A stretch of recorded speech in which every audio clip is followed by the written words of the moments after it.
জন্মাষ্টমীর শুভেচ্ছা সবাইকে। তো জন্মাষ্টমীর কিছু মুহূর্ত আপনাদের সাথে শেয়ার করলাম।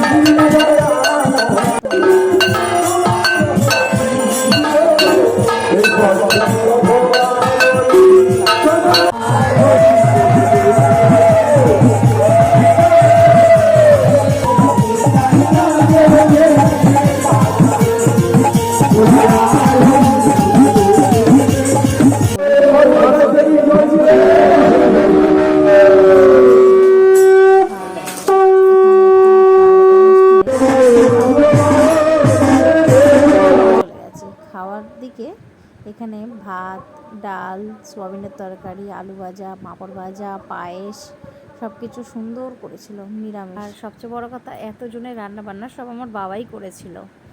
আর জন্মাষ্টমীর এই ব্লগটা কেমন লাগলো সবাই কমেন্টে জানাবেন। Thank you for watching my video.